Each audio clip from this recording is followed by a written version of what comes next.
unedited. We want to give a special shout out to Teamwork Englewood, Mr. Mark Mitchell, the social director. He's going to be with us shortly today, just for a little while. Thank you, Mark. Just a little while, man. We Yeah. have to the sound, Oh, okay. All right. I man. got You know how you. to work without the I sound. already know. You know. You already know what it is. Live, uncut, unedited. Tell the truth. And what? And shame the devil. I love being black. All right, that's me. That's it. That's it. That's it. That's it. Hey, boss man said do it. I had to do it. That's done, man. I do it live too. So, all right, we got our special guest in the house, and today we're talking about housing. People, make sure you get your pen and piece of paper, please, because you're going to be calling Martin Johns back. What did they say? What's the number? What's this and what's that? So, just come on in and get your pen and some valuable information for those of you that in transitional, trying to get a different house, get housed and learn about eviction and stuff like that. So we're going to talk about that today. So now, all right, Ajika, this is the first, my first guest. I got it right. I got it Yeah, right. you did. You So did. just tell us a little bit about yourself and what you do. Yes. So my name is Ajika Sumter. I'm one of the outreach and training coordinators for the Cook County Commission on Human Rights. So we're a government agency under the Cook County President's Office. I'm very happy to be here and to answer any questions that you have for us today. Okay. Don't you have a link for them today? Yes, I do. So when we get into the question portion, I'll mention the JHA impact survey. We're looking for individuals who have either returned from incarceration and are looking for housing, or have a criminal record and have sought housing within the past 5 years, to submit a survey on what their journey has been like, just to make sure that like we're enforcing our law effectively and that it has that widespread impact. Absolutely. Absolutely. All right, Miss Rachel. Hi, I'm Rachel Wilson. I'm the senior organizer with Chicago Housing Justice Coalition, and we are a citywide coalition of about 60 organizations working to pass a just cause for eviction ordinance in Chicago, and that would end no-fault evictions in the city. Wow. That's beautiful. Mr. Richard. Richard Rowe. Just Richard Rowe. Okay. All right. So tell us what you do. So I'm a senior policy advisor Okay. with the Office to Prevent and End Homelessness. That's that's a state office. Okay. It's out of DHS. Okay. I report to the chief homelessness Okay. officer for the state, Christine Haley. I'm also a senior policy advisor for the Department of Corrections. That's the Illinois Department of All Corrections. right. Well, I won't be there. You're going to have to correction. All right. My associate director, Mr. Mark Mitchell. Come on, Mark. I'm Mark Mitchell. I'm the associate director of reentry services here at the wonderful Teamwork Englewood, which is funded by A2J for this program. So today we're going to talk about housing in 3 different aspects. First, we're going to start with Richard. Richard, what is homelessness, man? What does that even mean when someone says they're homeless? 'Cause, you know, I hear people say on the street, right? You know, you ain't got a key to the house, you're homeless. That ain't quite homeless. What is it? Well, it depends. It depends. Thank you for the question. It depends. So the way that I look at it is, if you do not have a lease of your own, and you're couch surfing, or how many people live with their cousins or auntie, in the basement, or whatever that is. Folk are living in their cars, whatever that looks like. You technically are homeless. So that's the way we kind of define homelessness or houselessness. How many people in Chicago you estimate about homeless? Wasn't prepared for that one. Yeah. In the city of Chicago, Yeah. it would be in the millions. Wow. In the city of Chicago. Wow. So What happens to these people? all kind of things. As one can imagine, without a house, folk are left to the elements or whatever ways to survive, whatever that looks like. And then you have different populations of these folk, different segments of the population. You have the youth, you have the seniors, we have people who have been impacted by the system. Those are folk with backgrounds. What about the migrants? migrants as well. You know, we just witnessed that, and we're still dealing with some of the remnants, I would say, of the folk that were bused here. You know, Okay. so Even domestic violence, right? domestic violence, all How does that walks work? of life. How does the domestic violence work? Like if you So yeah, but- if you're someone who has been who has experienced domestic violence, you mean how do they work in the system? no, like, okay, so someone's experienced domestic violence, right? Mhm. And then they can't go back to the house, right? Right. So, and so then they become homeless. Mhm. Is there a certain program for them? There's a number of programs here in the city of Chicago, but throughout the state, I have to get you that Okay, list. so But there are programs for them. there are programs Okay. specifically for people who have experienced domestic violence, male and female. We definitely need that list because they're Yeah. going to be calling me and, you know. Yeah, I can definitely get that. Okay. Yeah. All right. City and state. Yeah. Yeah. Gotcha. So you said male too, huh? Males and females. Oh I think yes, that's one of the misconceptions is that men can't be, you truly. know. Mark, I have a question. Yeah, We question. were talking. What is this program that they have? They fund some people like for 24 months or something like that with case management services. Anybody can answer that for me? I'm hearing I think you're talking about referee housing. Maybe. Yeah. Right? Yeah. So there's a different kind of houses that the COC operates or all Chicago. The COC, the Continuum of Care. All Chicago is just the collaborative applicant, Okay. you know, for the COC. So what is the difference between referee housing and permanent supportive housing? So permanent supportive housing, as the name says, it's permanent. So it's never ending, unless the participant or family chooses to end it. The rapid housing is a short-term housing for roughly 18 months. 18 months. Some Some is is 24, I think is what we're doing. okay. It could be up to 24. Right, 24, yeah. So- So here's a scenario. Mhm. So a guy's homeless, right, him and his family, right? Okay. And he doesn't have a job. Okay. He doesn't have he said he got 3 kids, just him, he's on Social Security, and they're homeless. Would permanent supportive housing be something, and how would that work for him? So he would be eligible depending on, and Mark, as you know this, there's a homelessness criteria, the out of HUD, the chronically homeless definition. And because of that, if he meets that, or anyone meets that criteria, you know, whether they were had one episode or it's 4 episodes within a year. I forget the exact definition for it, but they would have to meet that. So if this particular individual, it depends. If they met that criteria, then they would be eligible for the chronically homeless definition for these subsidies. The other thing is if the individual has been justice impacted and they have been incarcerated for 91 days. So 90 days is the threshold for this chronically homeless definition.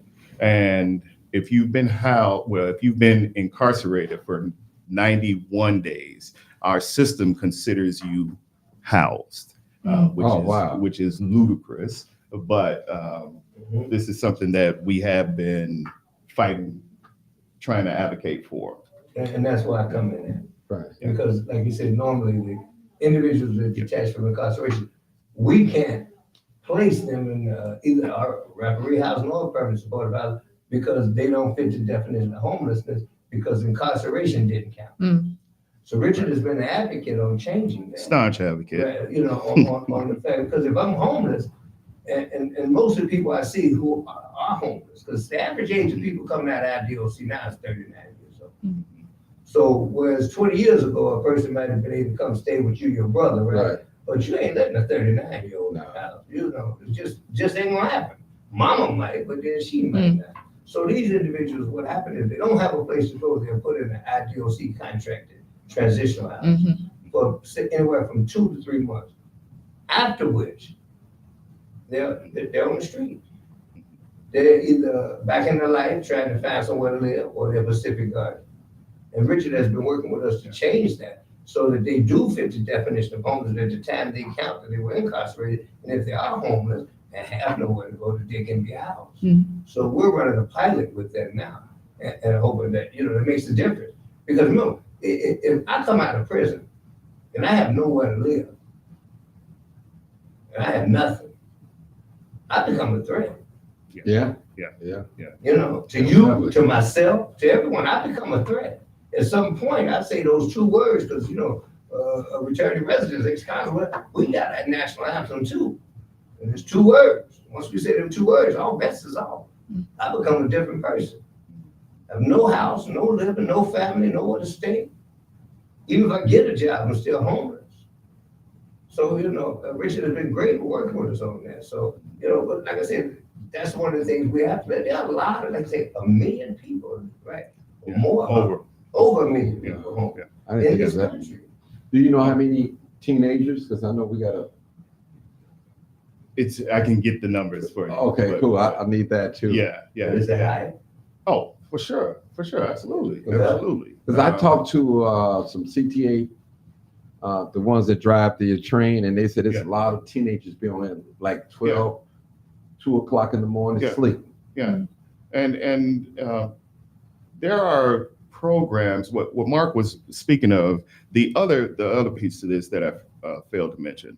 I'm on the board of Chicago's Continuum of Care, and the Continuum of Care, just briefly, it's all of the service providers together. The Catholic Charities, Mercy Housing, Safe Havens, all of these service providers together, they make up the continuum of care. That along with government and other stakeholders. But they're responsible for over $100 million that come into our one continuum, Chicago's Continuum of Care, annually.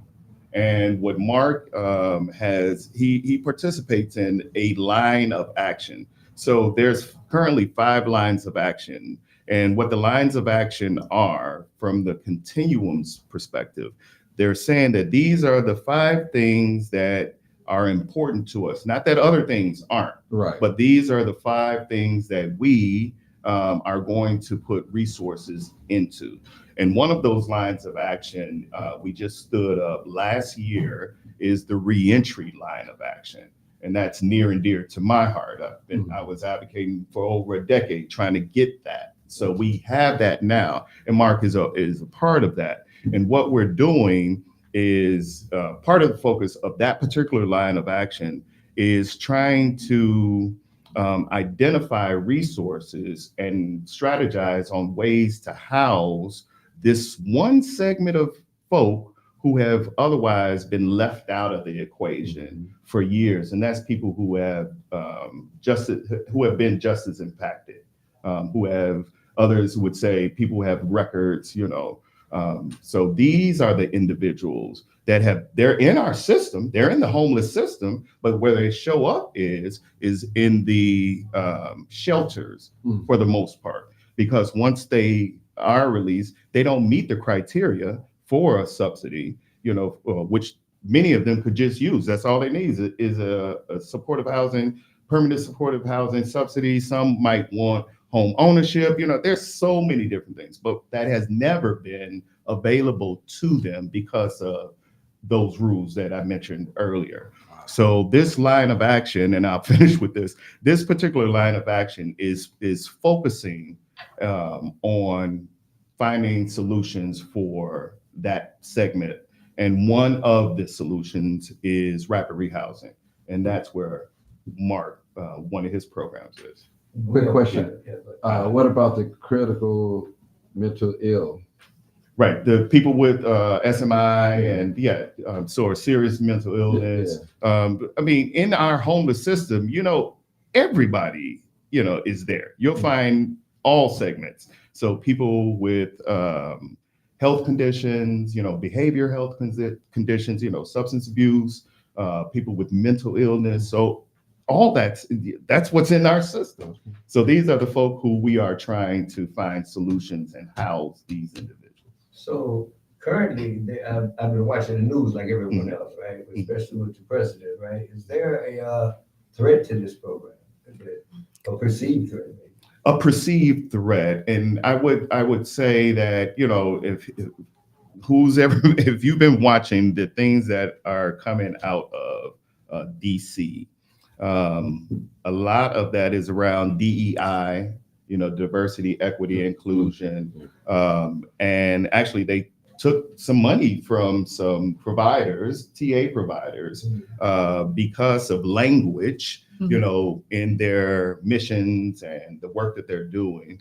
Not only that, there's so many other, you know, different things that this administration is trying to do. So in terms of the threat, that is a threat. You know, now it's even the language, you know, like racial equity, anything like that. Could he pull all the money from house? Well, we have to see. There was a judge who said no. However, we don't know. What would happen if he did? If Oh, somehow man. he did, what would happen? Oh man, there'll be riots in the streets. So Would it? just think about it. Just think about it. We could stand to lose people that have, well, the folk that do currently have housing, and all of the service providers, all of the agencies like Teamwork Englewood, and all of the other social service agencies that rely on federal funds. If they have no other source of funding and they lose that, I don't even want to think about what that would look like. Y'all pay a lot of people's rents, right? Oh, absolutely, So absolutely. if he took that away, those people will become what? Homeless, you know, I mean, or really? worse. Or worse, Or right, worse. right, wow. Yeah. Okay, that's a dismal, right, that is, Yeah. there'd be millions of people on the street. Millions and millions of people. What can Martin's audience do to help with that, if anything?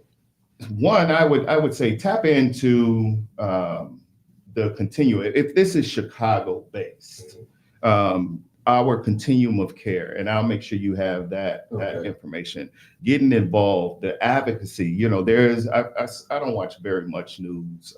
It's often depressing, and nor do I have that much time.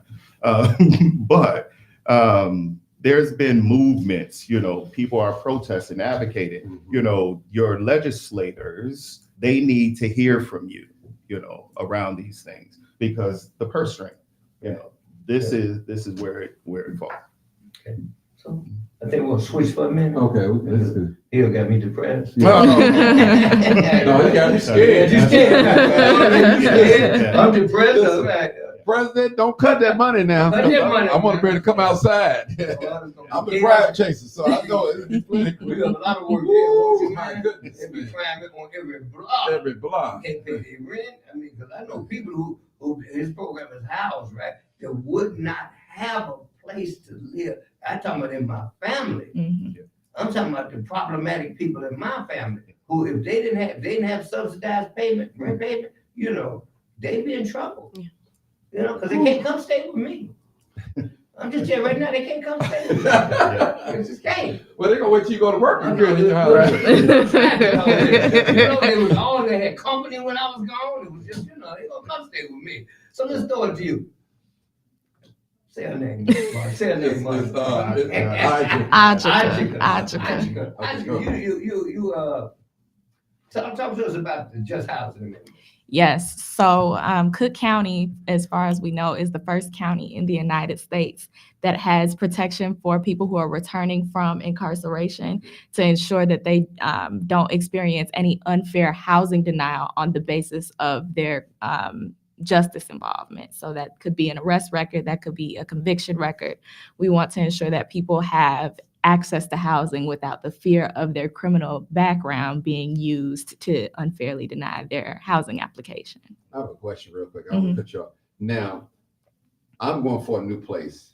So I noticed on the application, they do criminal background checks. So how would that affect what you just telling us now? That's a great question. So the Just Housing Amendment was passed in late 2019 and was in effect in 2020. Basically, as part of those changes, it breaks down the application process. So in that initial application, you provide any information that you're supposed to, your name, they'll do maybe a credit check, payment delinquencies, income, whatever. But in that initial application, they should not be asking you a question regarding your criminal background or whether or not you have a criminal background. That could be asking a question, that could be having a checkbox. That is not in alignment with the Just Housing Amendment. And if you find that that is part of your housing application, you do have a right to file a complaint with the Commission on Human Rights. Now, is it legal for them to do one? That's what I want to know. That's also a great question. So if the housing application, if the initial application is in compliance, which means it does not ask that background check question, Right. and the individual is approved in that initial application, then it moves on to step 2 of the application process, which is where people are able to ask questions and conduct a criminal background check. However, in that second step, there are processes to ensure, again, that the individual is not unfairly denied housing based off of what is recovered in that background check. So is it time frames on backgrounds? For instance? That is also a great I question. think all this gonna be. You're keeping me on my Okay, go toes. ahead. So in regards to, let's say you've moved on to step 2 of the application process, and now the housing provider is asking you, or the landlord is asking you for your criminal background. They can only consider the information or the history from 3 years from the date of application. Exactly. So if you're applying today, you only have, or the housing provider can only ask for background as far back as this date in 2022. Anything prior to that 2022 date is not valid as part of that whole application So you're review. saying a landlord that owns his own property can't do what he wants with his property, can't rent his property he can't make up his own rules? He can make up his own rules, but he has to ensure that his rules are in compliance with county law. Then that's not making up. So if the guy buys him a 3 unit, he wants to rent 2 units, and he can't decide. He can't say, "Well, I don't want to rent to people with backgrounds." Period. It's illegal. It's illegal. It's illegal. Does he know that? And that's the tough thing about this amendment, right? Like, it's been almost 6 years since the Just Housing Amendment was passed. And we've done quite a bit of outreach with like large landlords, large housing providers across the city and across Cook County, because I want to mention that this covers all of Cook County, including the city of Chicago. But we still have a lot of work to do when it comes to ensuring that those small unit landlords, the individuals who maybe own like a 2-flat or have a 2 to 6 unit building, know that they are also subject to this amendment. So he should know, but just because he should know doesn't mean that he has access to this information. And that's where me and my colleagues come in to make sure that everybody has access to this information. So actually, they are only allowed to go like 3 to 5 years back? Or 3. 3 years, okay. No more than 3. Is there any sex offenders too? So they are an exception to the Just Housing Amendment. You cannot be on a sex offender registry or have a residency restriction for a child sex offense. That is not a part of the Just Housing Amendment. So, And so what? I got one too. They got a gun registry too as well. mhm. So is that part? And we've received that question before, and technically that's not one of the exceptions underneath the Just Housing Amendment. And I'll be sure to forward you I the, believe in the right to bear arms, so I don't care what you say. That's right. but to your point, there are a lot of registries where individuals would have to report, what they were incarcerated for. But the only restriction that we have right now in terms of registry would be sex offenses. What's the purpose of this change? So I think one of the things that we've been sort of talking about and that Richard was mentioning is that a significant part of what allows people to reoffend or causes people to potentially be subject to incarceration is not having access to housing. So essentially, we are sort of doing some reactionary work. We're making sure that people who are returning from incarceration, who have done their time, and are aware of the fact that they shouldn't be unfairly denied housing on the basis of that background, because they should have a second chance at living their life fairly and equitably wherever they are in Cook County. So if the landlord say, yeah, they should, but not with my place, and he just straights out, negate the law, just forget about it, what's the recourse? What does a prospective tenant do then? What does he do?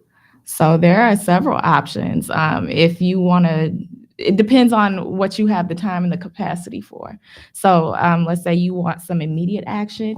My agency would refer you to like a legal aid society. Take, for example, Uptown People's Law Center, who's like a great partner with us. They do a lot of JHA education and JHA representation.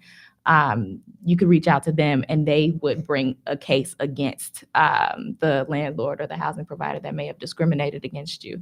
If you want to take a little bit of a longer process, that's where you would file a complaint with the Cook County Commission on Human Rights, and we would conduct a neutral fact-finding investigation to see what discrimination occurred and to potentially, like you said, get some recourse regarding what you experienced. So the tenant, he denied me, tell me you can't live in my building, I do what you said, do I get some money? You can get some I can money. get some money. You That's can. what I want. I know, because I know you I don't want that. you gonna want them, and a lot of people would, right?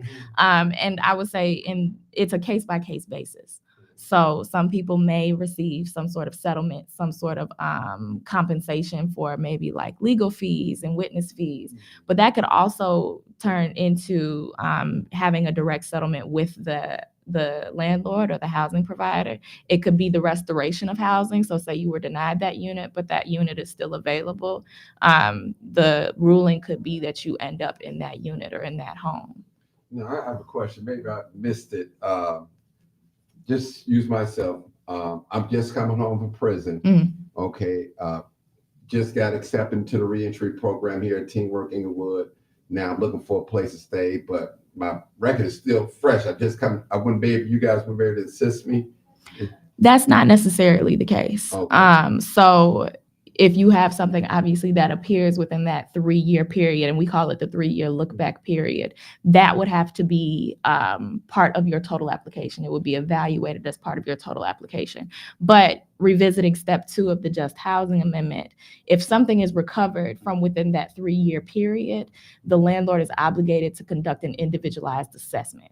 And basically, it's a questionnaire to ensure that they understand the circumstances surrounding your incarceration. Say, for example, if you completed any educational programs, you currently employed, if you've gotten personal recommendations from either the facility that you were incarcerated at or any recommendations from people in the community.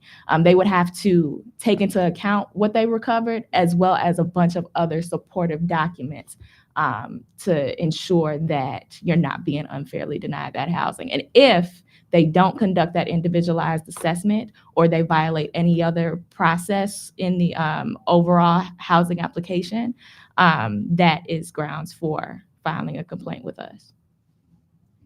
Yeah. And this is necessary, like I said, because people are denied housing. Right? Yes. Talk to us about this survey. Yes. So as I mentioned, the Just Housing Amendment has been in effect since January 2020. Obviously, there was a significant life-altering event that happened that sort of slowed down some of the progress in enforcing that law. But essentially, the Just Housing Amendment Impact Survey wants to ensure that people who have experienced trying to seek housing in Cook County that may have justice involvement can talk openly about their experiences. And essentially what we're trying to do is see, okay, we've had this law on the books for 6 years. Is it doing what it's intended to do? Are people aware of it? Do they feel safe to come to the commission to file complaints? So Mark, you're going to post that later? Yeah. I have a question for Richard. Richard, it might be, I don't know if you're prepared for this one, but how has the migrant that migrated here from Texas, yeah, Venezuela, with Texas, they come hit Yeah. Texas, then they come here. Texas, yeah. So how has that affected the homeless population here? What is the process? Did it slow it down from the normal citizens getting housing? You know, because I hear about a lot of migrants getting housing before the regular residents, the citizens. That's what I've been hearing. Well, it depends, on who's telling that story. Okay. Okay. So I do know, and I have not personally dealt with the migrant situation. That's a city thing. Right. But I am aware of it, and to date, my understanding is that we don't have buses coming anymore. Okay. But it was 2 years ago, I won't say. Around that time. Yeah, that we did have this major influx, and the city did Last have year, to. no, 2 years. I think it was 2 years. Not 2 Yeah. years. Over here. Yeah. Okay. Oh yeah. And this last arrivals. So I think we pretty much weathered that storm. And now our system, meaning the Chicago's, I don't want to say reentry, homeless system, mainly the shelters and everything, have gone back to pretty much normal now, if that is a thing. So the numbers have dissipated for a number of different reasons, but we're not at that stage anymore where we were scrambling to house these individuals. All right, so I want to transition to Rachel, right? Okay. Rachel, you with the Chicago Housing Justice Coalition, Yes. and you want to change the world about housing? Yes. Tell us about that. Yeah, well, it's actually been really interesting to hear what you have to say, both of you, because a lot of times the way that homelessness starts is with eviction. And in Chicago, you can get evicted by having your landlord give you a notice, but then there's also what we call invisible evictions, which is when they just choose not to renew your lease. And this ordinance that we're trying to pass would end that practice and lease non-renewals. The other way that a lot of times we call it an invisible eviction is if the landlord just raises the rent too high and you choose to leave yourself. So Excuse me, Rachel, is that legal? it is, yeah. Okay. Currently, it is, yeah. Okay.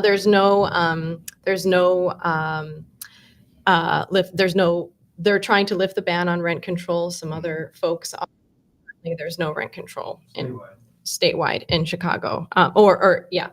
So yeah, they can do that. And Also threat of eviction. Oh, you want to join this? yeah, come on. I'm gonna Seven, come over here and sit down. Yeah. Have a lot of information. Come over here to be Batman or something. All right, Put we- your hats on. But then we'll take your calls, okay? Mhm. All right, go ahead. Okay. Yeah, so it would end the practice of lease non-renewals. And so when we talk about a just cause for eviction, we're talking about things that a landlord would have a reasonable reason to serve you an eviction for. And for that, we mean non-payment of rent. And we mean like if you're breaking the lease or the law in some way, or if you just decide not to renew the lease on your own. So those would still be allowed because it's, not the fault of the tenant. It is the fault of the tenant. But if it is, there's 4 reasons where if a landlord asks you to leave and it's not your fault, they would actually be obligated to owe you relocation assistance to go find a new place to live, because we know it's very expensive to move. Sometimes it will take days out of your job, so money lost in that way. Childcare, all types of other sort of ripple effects of being asked to move through no fault of your own. And there are 4 reasons that we've identified where the relocation assistance would be owed. That is if the landlord is taking the unit out of the market, if they're moving in a family member or themselves, if they're doing significant rehab or repair, or if they're doing a condo conversion. Now, we understand that there are property rights. People are allowed to do this with their buildings, but we also understand that it's no fault of the tenant when that happens, and it should be a cost of doing business as a landlord to be able to pay that tenant relocation assistance to move and to find another safe place to live. And this legislation is in place in 11 states currently, California and New York. So, we always have a little competition with them. So it's like, hey, they're doing that and we're not, what? And then there's about 20 municipalities across the United States that have this as well. Great. Well, I like when you use the term invisible eviction, because I've seen that going up on the rent, not renewing the lease. Now, what if you have a case where the landlord say that, hey, I'm getting ready to turn this apartment to condos, and it never happened, and another person moves in? That's a really good question. If the landlord is going to serve that eviction, they're going to have to give that reason for the condos, and they're going to have to pay the relocation. So there's not really a way to kind of weasel out of it, because that's part of the law. If we pass it, they'll have to give the reason for the eviction, and if it is any of those 4 reasons, it triggers the relocation assistance that is going to be owed. So, Mark, another question. So how much can they raise the rent now? That is a really good question. I could get back to you on that answer. There's currently a law in the books that was put into place by Lori Lightfoot, where she had initially agreed during her campaign to enforce to pass Just Cause, and instead passed a law that said that if the that's a fair note. That was the fair notice law that says if the landlord is going to raise the rent, they have to give you like depending on the percentage that they're going to raise the rent, they either have to give you 30, 60, or 90 days. But there isn't like a law on the books to say like you can, as we've said, there's a ban on rent caps statewide. So that's not even something we can work on in Chicago until it gets passed at the state of Illinois level. So a landlord can raise the rent, what, twice as much? I mean, we saw that happen during COVID. We saw. I mean, it happened across the country during COVID, and there had to be a lot of laws passed very quickly around people not getting evicted because people were just losing their homes like left and right because people were getting laid off, and I mean the whole economy was a total mess in 2020 for years, right? So, but yeah, we see it happen all the time. We work with several unions, tenant unions, that are currently experiencing this, where they're building a spot. They've been living there for 10, 15, 20 years. A new person comes in and says, hey, I'm going to raise your rent. I'm going to double your rent because this is a gentrifying neighborhood like Uptown or like Humboldt Park or something like this. So it's not uncommon. It's a very, very regular tactic. Yeah, and there is no law against it. What are the laws they are trying to change? This is our main focus, is the Just Cause for Eviction, just because we think it's going to have such a huge impact in the city. But we do support the lifting the ban on rent control as well. That's a separate organization, but we are very big supporters of them. Ban on rent control? So currently statewide, you're not allowed to have rent control in any municipalities across the state of Illinois. So it would actually require changing the Illinois state constitution What does rent control mean? So it would be caps on raising the rent, essentially. So like, let's say Chicago wanted to say, hey, you're not allowed to raise the rent more than 20% each year or something. Currently, the city could not pass a law like that because of the state government. Yeah, that is. I was thinking about going back to Mike and Richard.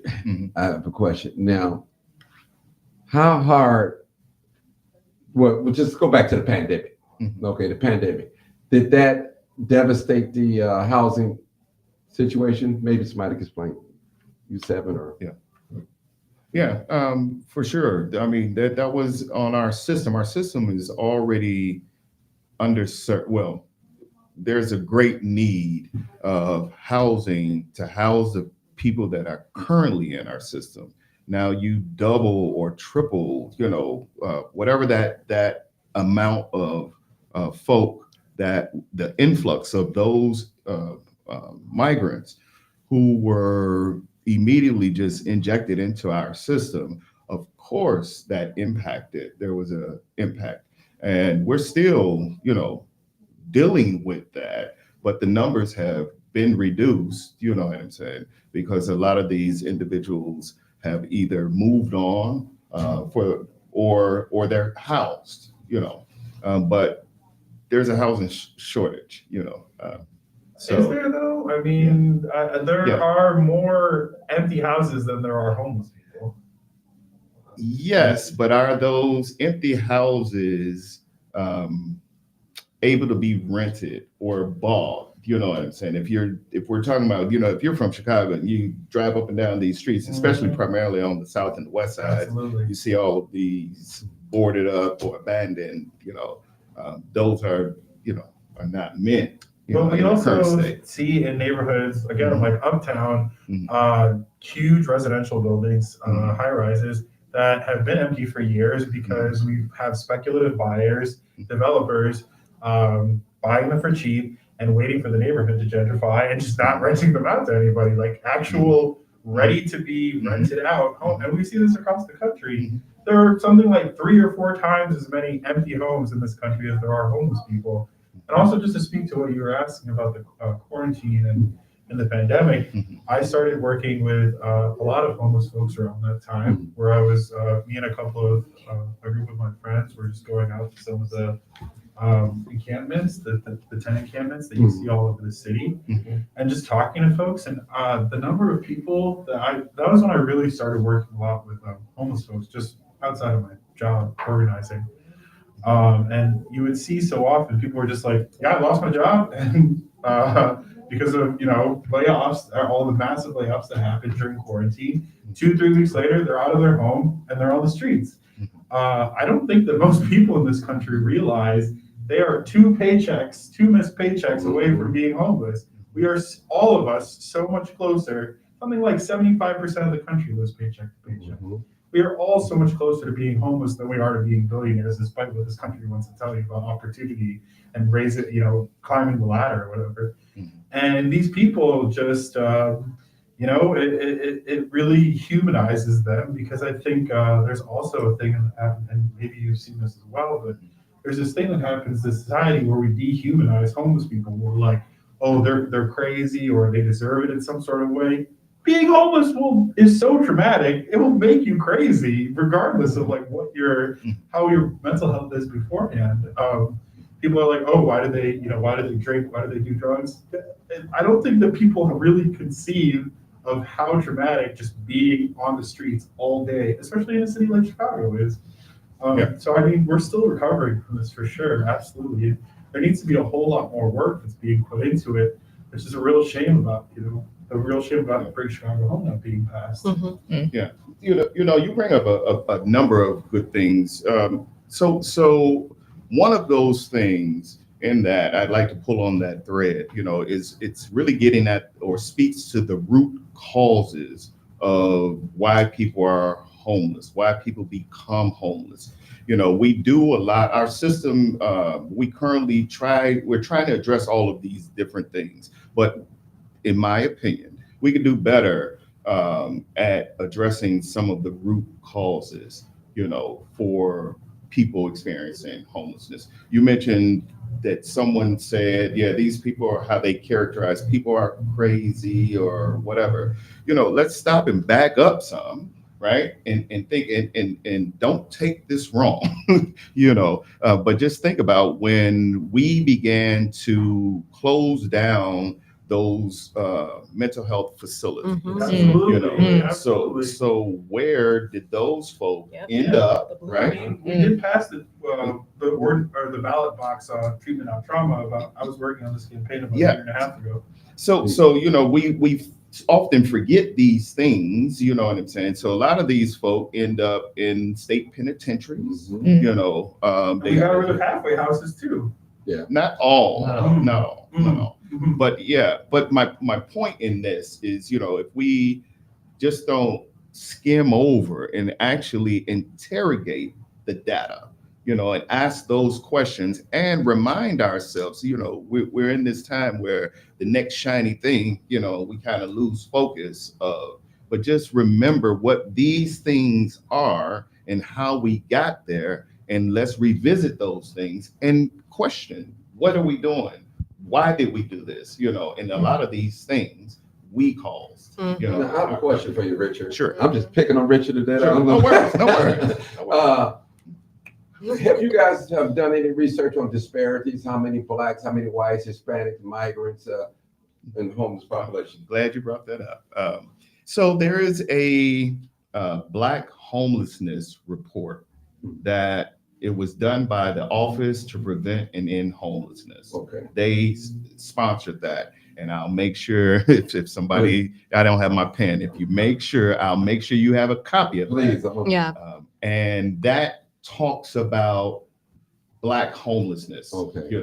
and there's currently one being done right now. It's around Spanish, Latinx homelessness report.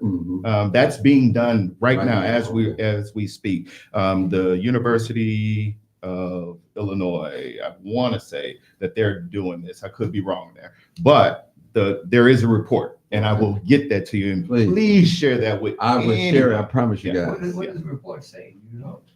It speaks to the root causes of why people become or became homeless. It really speaks to trying to address some of those things that we just talked about. I think Martin was asking, are there more Black people or white people in the city homeless? Oh, in the city of Chicago, come on, that's a no-brainer. So within our, we make up the African Americans, those that say that they're African American, right? We make up 13% population wise, Of the country?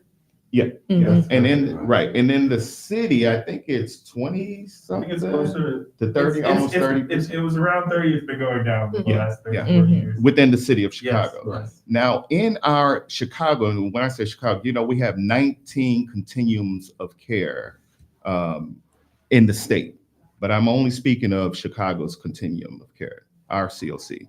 In our COC, 77% of the folk that are in our system identify as Black or African American. Wow. Just think about that now. 77%. So Wow. we have our work cut out. I'm gonna try to get a call, but just one call. Absolutely. People call 872-297-6389.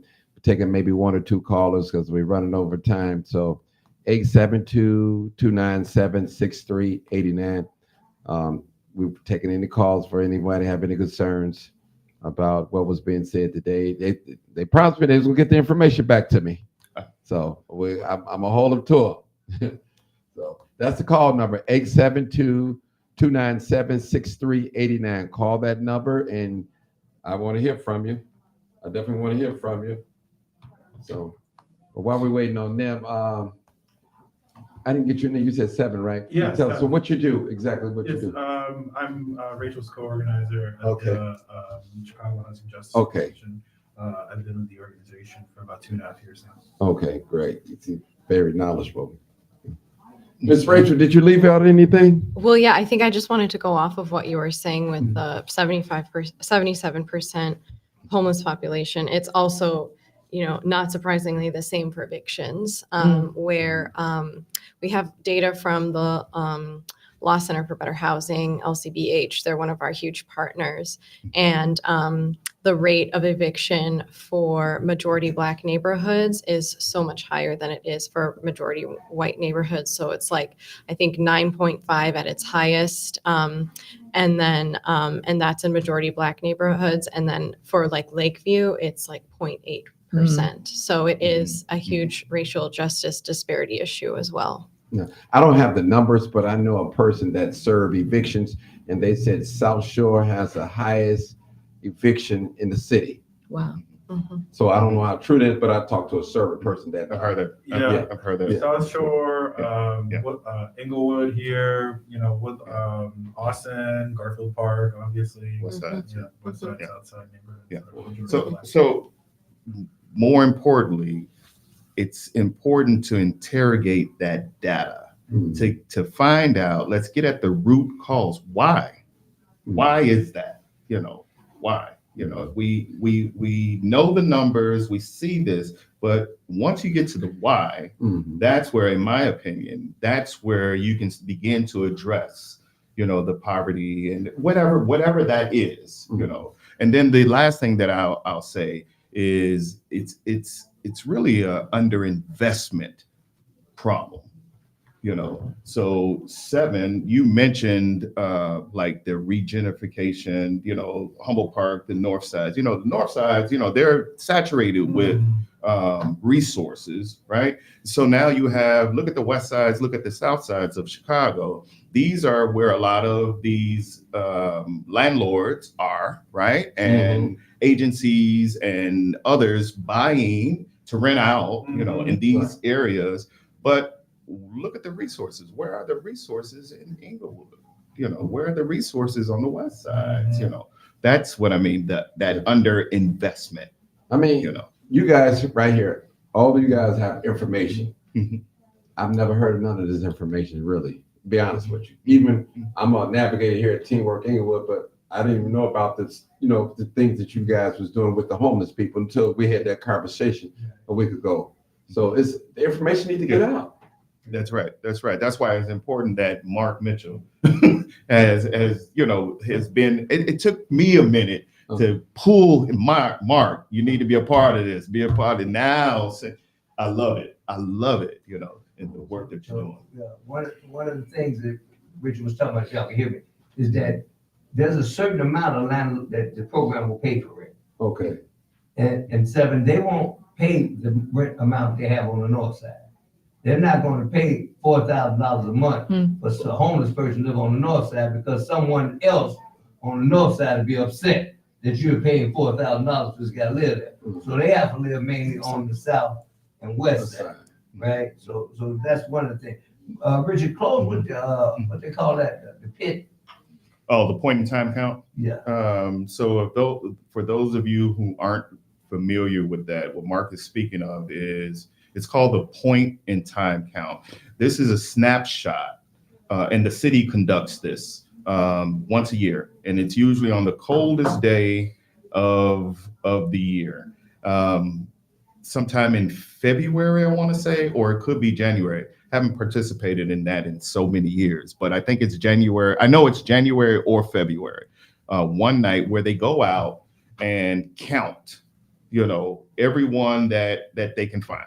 Sleeping on the street or whether it's sleeping on the street and abandoned buildings, there's a large number of folk that go out and do this. Look at the hospitals, the police stations, agencies, outside of the agencies. But yeah, and this is where they count to get a snapshot of how many folk are homeless. Is the methodology the greatest?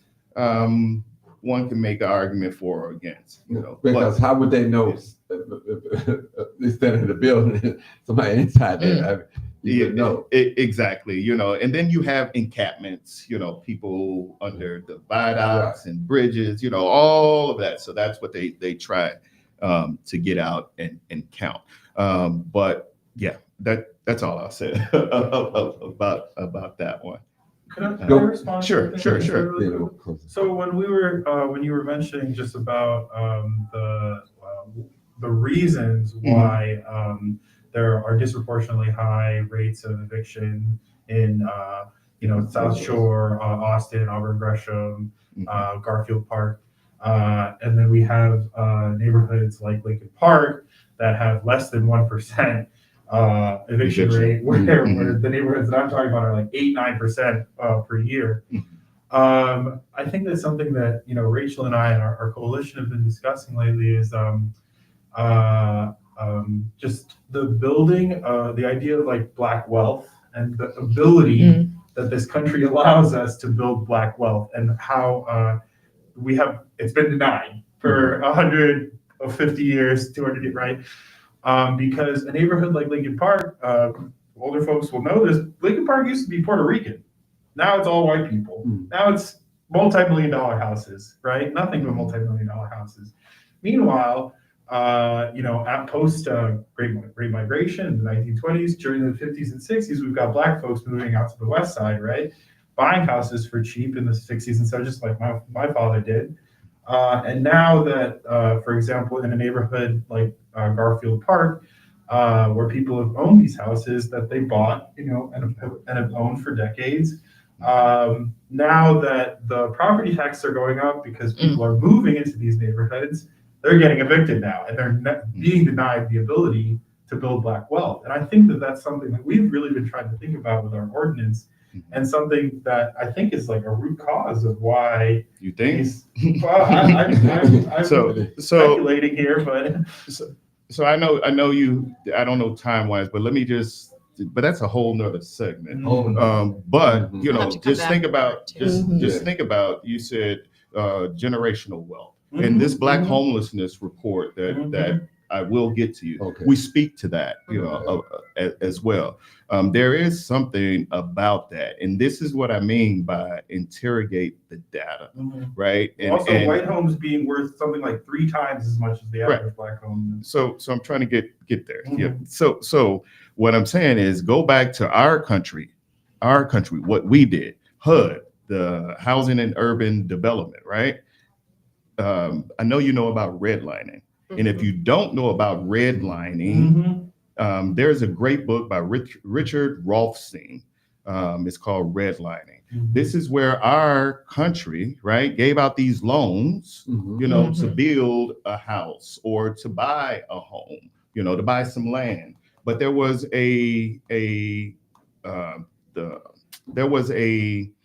stipulation that you cannot sell or rent to a Black person. This is our country, so when you think about the neighborhoods, right? Think about neighborhoods. What immediately comes to mind is something like Winnetka or Glencoe. Looking at those, people think that those $1 million homes, they got there in this generational wealth. It started out as a little plot of land, right? And the government gave money to families, even the GIs, coming home, but not the people who look like me, so they gave them this money to purchase and build. And so throughout the years, of course, now they are the Glencoes, the Winnetkas, $1 million, and they pass that on generation to generation. We don't have that. All right, people, we got to end it. You got to end it here. I want to thank all my wonderful guests. Did you hit any closing remarks? Just one more Go thing. ahead. I'm Okay. going to be sharing information regarding the Just Housing Amendment Impact Survey. If any of the conditions apply to you, we certainly encourage you to take that survey and share it as widely as possible. Ms. Rachel. Oh, yes. So we do have a series of drop-in hours, and I believe we have an event coming up tomorrow, actually, at Iman, which is on West 63rd. It's like 63rd in California. That will be distributing Just Housing Amendment survey, or the ability to complete the Just Housing Amendment Impact Survey. So if you can make it tomorrow, it begins at 4:30 p.m. Rachel. Yeah, and I would say just similar to what Richard said, like if you want to find a way to support, if you believe in Just Cause, and you live in the city of Chicago, you can go ahead and call your alder.